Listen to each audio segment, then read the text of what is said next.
Bem-vindos de volta ao canal Dentro da História, o canal para quem ama história contemporânea. Chegamos ao nosso penúltimo episódio da minissérie deste mês de abril de 2026, uma minissérie que Giovanni e eu decidimos dedicar à libertação da Itália.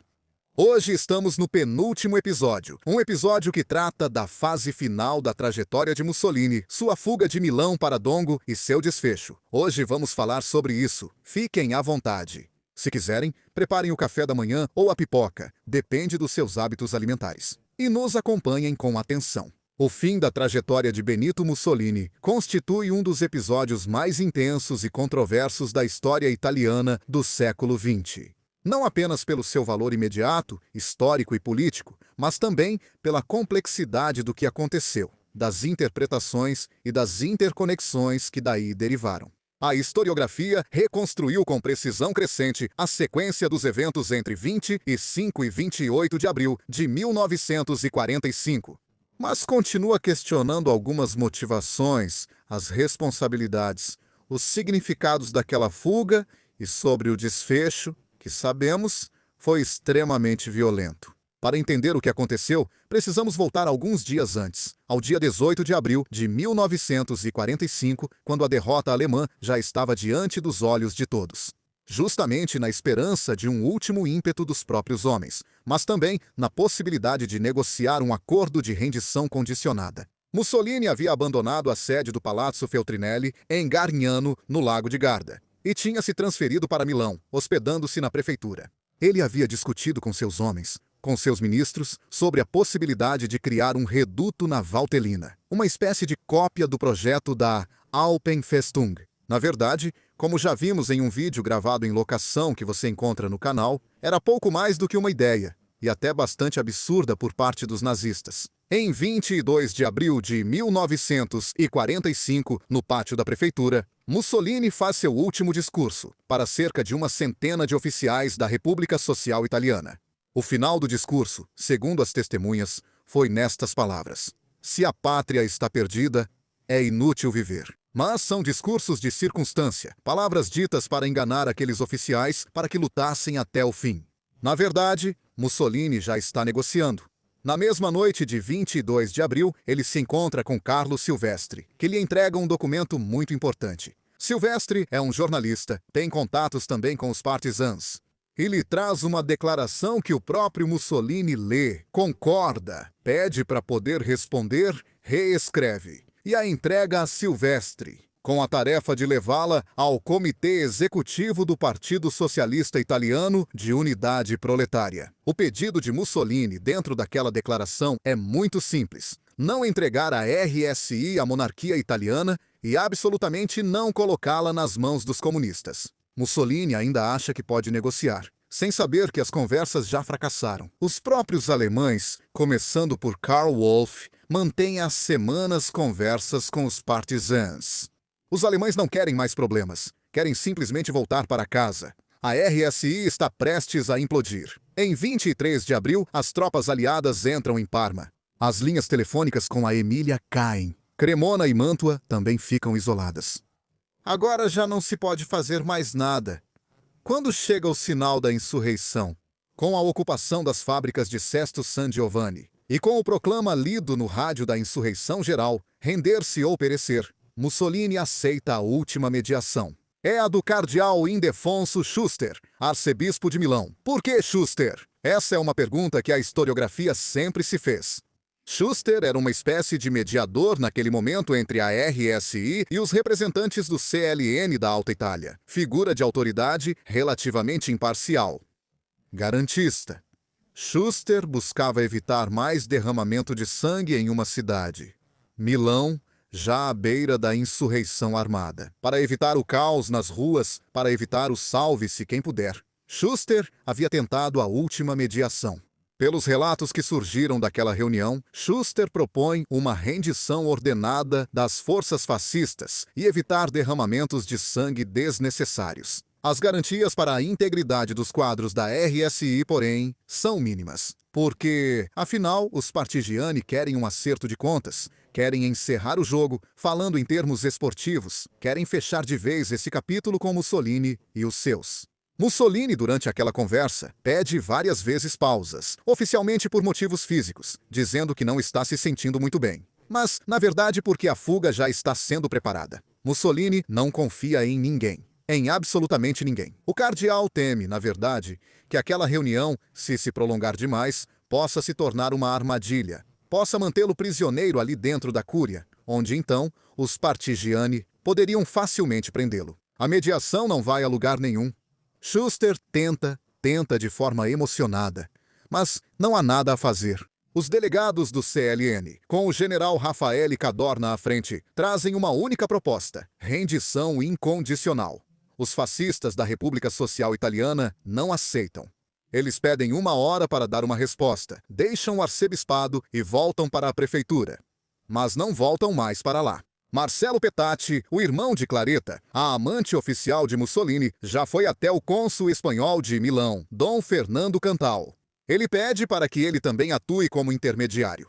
O cônsul aceita, vai até a prefeitura e recebe uma carta endereçada ao embaixador inglês Norton em Berna, na Suíça. A carta é uma proposta, a última proposta, aquela de ceder o controle, portanto, a rendição da República Social Italiana aos ingleses.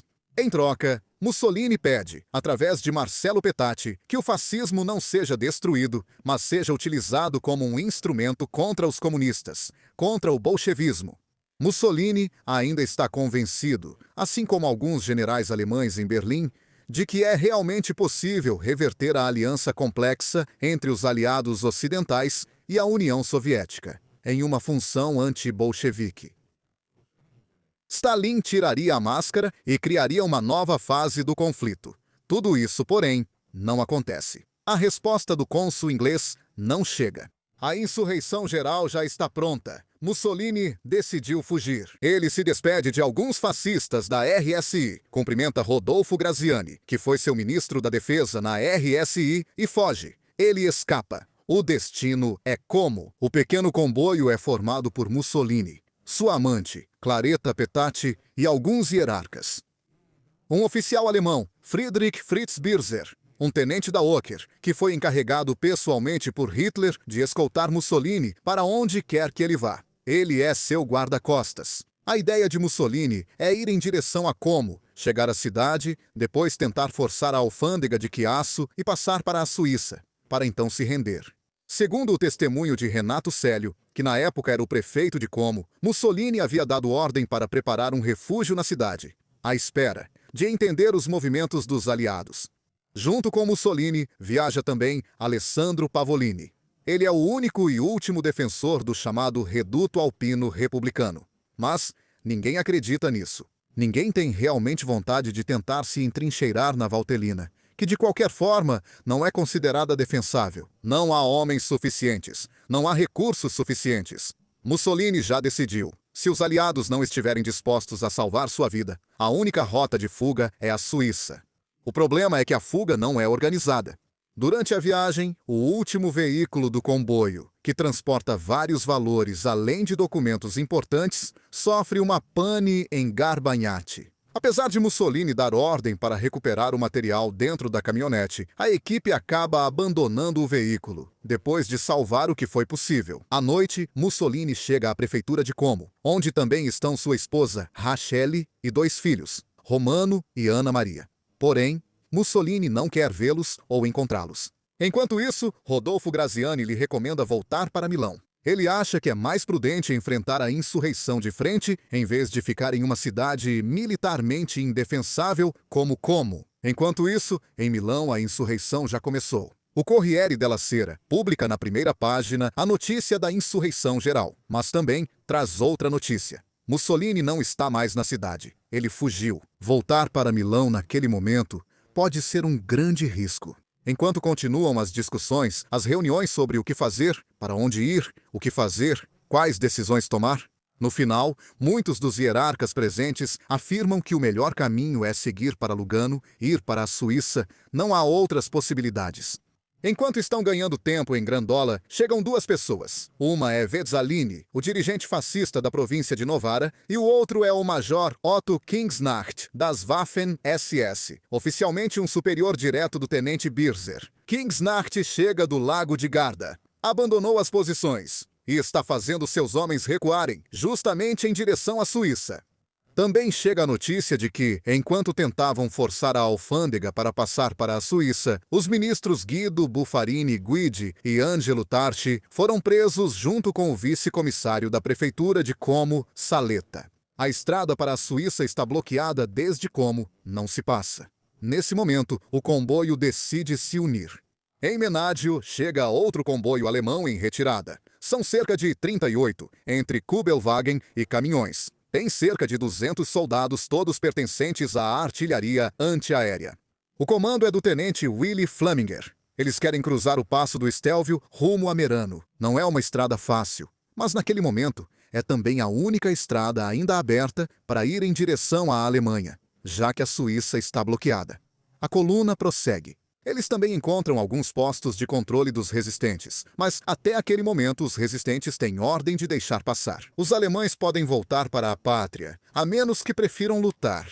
É nesse momento que Mussolini, seguindo o conselho do chefe da escolta, o tenente Birzer, veste um casaco de cabo da Wehrmacht e um capacete. Ele finge estar bêbado e sobe em um caminhão, o número 34 da coluna. Não se senta na carroceria como todos os outros. Se esconde. Ele vai para o fundo, perto da cabine do motorista. Se cobre com um cobertor militar. Finge estar bêbado, dizendo que mal pode esperar para voltar para casa. Até às 16 horas do dia 27 de abril. Tudo está indo bem. O que acontece nesse horário? A coluna chega à praça em Dongo e ali é parada. Os partisãs sobem nos veículos. Segundo as reconstruções históricas, no caminhão número 34 sobe um partisã chamado Giuseppe Negri, que não tem dúvidas. Aquele falso bêbado, aquele homem corpulento, debaixo do cobertor, com um casaco e um capacete alemão. É Mussolini. Companheiros, que correm até o caminhão, fazem todos os alemães descerem, depois tiram o cobertor e dizem a ele: "Você é Benito Mussolini e está preso." Eles o revistam. Com ele, acham uma pistola, uma glizente e uma metralhadora, que são tiradas na hora. Mussolini permanece em silêncio. Ele é retirado do caminhão e entregue ao vice-comissário da brigada, Urbano Lázaro, nome de guerra Bill, que o acompanha até a sede municipal de Dongo, onde os documentos de Mussolini são apreendidos. Conservati na borsa militare. Outros membros da coluna, outros fascistas que se juntaram à coluna, tentam fugir. Pietro Corradori e Pavolini tentam, por exemplo, fugir se jogando no lago, mas é uma fuga que dura muito pouco. Os partisãs atiram na água. Pavolini é atingido de raspão. Ele e Corradori são imediatamente recapturados, presos novamente e levados, algemados, também para as celas de segurança. Além desses, Marcelo Petacci, o irmão de Claretta, também é preso, sendo encontrado a bordo de um Alfa Romeo com placa espanhola e a bandeira da Espanha no paralama dianteiro. Além disso, Petacci está com um passaporte diplomático espanhol falso. Ele tenta se passar por cônsul, dizendo que não tem envolvimento. A irmã, Claretta, também possui um passaporte espanhol. O nome indicado é Dona Carmen Sanz Baltis. Mas os dois se dão mal, porque um dos partisãs conhece muito bem o castelhano e os desmascara. Inicialmente, ele pensa que Petacci é Vittorio Mussolini, o filho de Mussolini, e pede que ele seja imediatamente fuzilado. O vice-comissário Lázaro, codinome Bill, aquele que assumiu a custódia de Mussolini, suspende a execução sumária e verifica a identidade do irmão de Petacci. A partir desse momento, enquanto o grupo é mantido em uma cela especialmente preparada em Milão, discute-se o que fazer. O que fazer com Mussolini? Levá-lo para Milão? Julgá-lo em público? O Comitê Insurrecional, que é composto por Pertini, Valiani, Sereni e Longo, se reúne às 11 da noite do dia 27 de abril. Decide enviar uma missão a Como para proceder à execução de Mussolini. Nenhum julgamento público.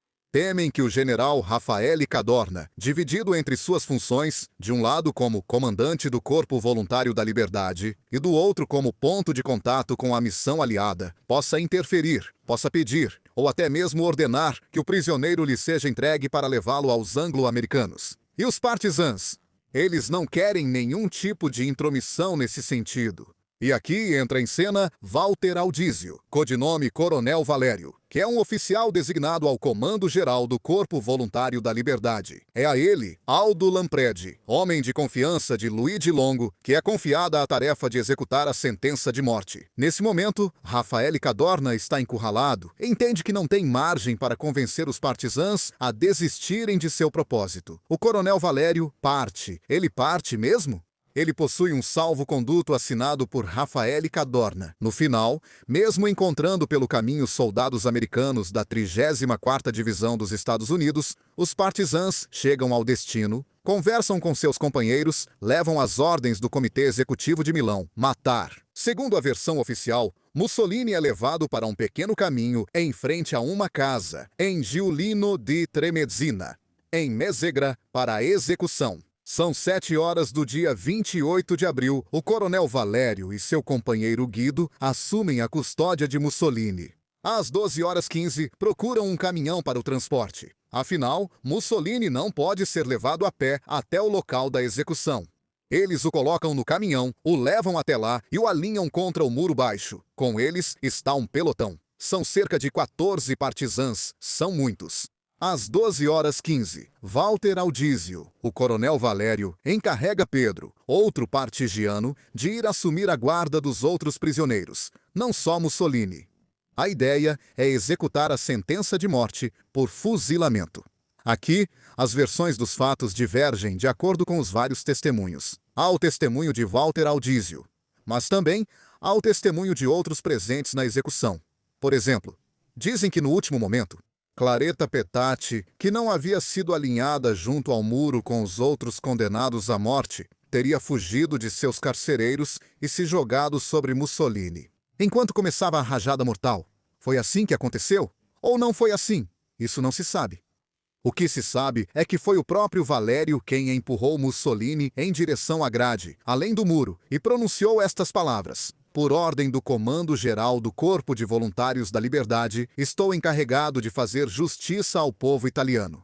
Valério, naquela ocasião, ordena que Petacci seja separada de Mussolini e Petacci entende o que está acontecendo. Ela tinha se agarrado ao seu amante, mas é arrancada dele. Uma primeira tentativa de execução da sentença não dá certo. A metralhadora falha e até a pistola de Lampredi falha. Um terceiro partigiano, Moretti, chega e entrega sua metralhadora ao Coronel Valério, que finalmente atira. É uma rajada de 5 tiros, e aqui voltamos justamente ao episódio da Petacci, que teria se colocado na trajetória dos disparos, sendo atingida e morta ao tentar escapar do partigiano que a segurava.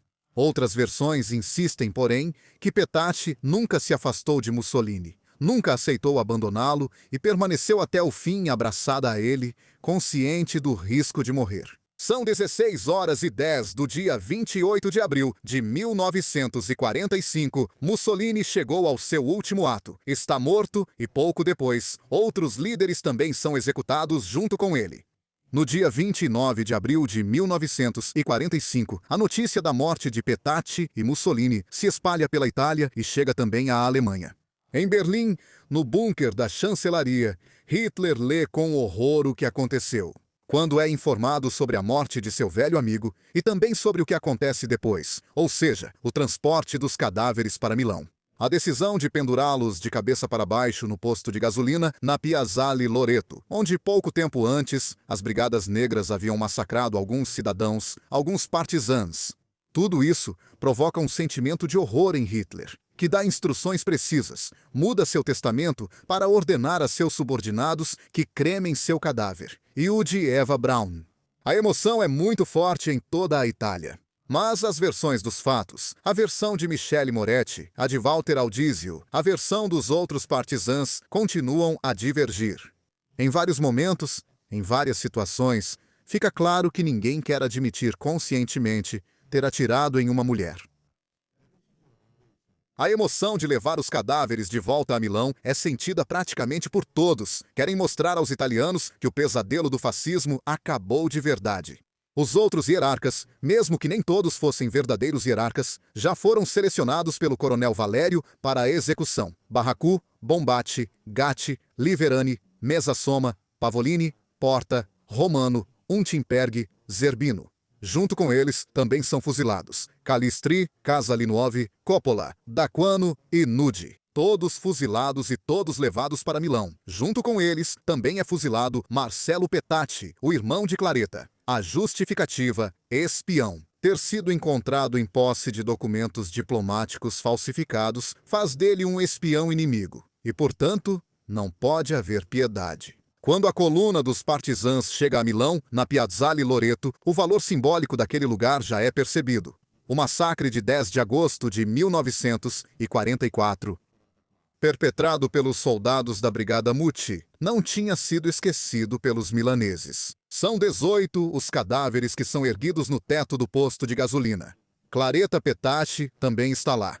A multidão está enfurecida. As primeiras fileiras da multidão, por exemplo, querem pisotear os cadáveres antes que sejam erguidos. Os insultos, as zombarias, os cuspes são incontáveis. Uma mulher chega a sacar um revólver, uma Luger alemã tirada de um soldado germânico, e atira 5 vezes no cadáver de Mussolini. Ela quer vingar seus 5 filhos mortos na guerra. Isso mostra o quanto os italianos realmente não aguentavam mais Mussolini, o fascismo, a RSI e o conflito. Este é o fim do fascismo. É um fim violento, brutal, um fim talvez ainda mais trágico do que se poderia imaginar. A análise da fuga de Mussolini de Milão para como e depois da sua morte evidencia a complexidade de um evento em que se entrelaçam várias dimensões: a militar, a política e também a simbólica. O cardeal Schuster tentou até o último momento, mas não conseguiu em seu intento de agradar, como se costuma dizer, gregos e troianos. A fuga se revelou desordenada, organizada até certo ponto, tragicômica e impossível após as prisões na alfândega. A captura evidenciou mais uma vez a versão patética de Mussolini, que já não era mais o arrogante Duce que aparecia na sacada do Palazzo Venezia para discursar para a multidão. Ele já era uma pessoa sem qualquer esperança. A execução sem julgamento constitui a última etapa de um percurso rápido, mas carregado de significado. A historiografia contemporânea tende a interpretar esse rápido curso dos acontecimentos. Em pouquíssimos dias, pensem nisso, de 22 a 28 de abril de 1945, no contexto de uma espécie de crise de um microestado italiano, a RSI, durante a Guerra de Libertação, evitando simplificações moralistas e tentando compreender as lógicas dos atores envolvidos. Por que o CLN e a decidiram intervir de maneira tão direta, rápida e até pesada, ordenando imediatamente a execução dos prisioneiros sem um julgamento? Não era o perigo de fuga. Temia-se que a situação pudesse sair do controle dos partisãs. Temia-se que outras autoridades pudessem assumir o controle e tentar salvar Mussolini. Era isso que se temia. Provavelmente as próprias cartas que Mussolini havia escrito, por exemplo, ao cônsul Natan, tinham chegado às mãos dos partisãs, e eles temiam que os ingleses realmente pudessem intervir. E não só isso. A decisão dos alemães de tomar o caminho do Passo do Stelvio, sabendo que não haveria possibilidade de se salvarem, e de aceitar Mussolini em seu comboio, pode ser vista de um lado como a última tentativa de obedecer a uma ordem impossível vinda da Alemanha, de Berlim, do próprio Hitler.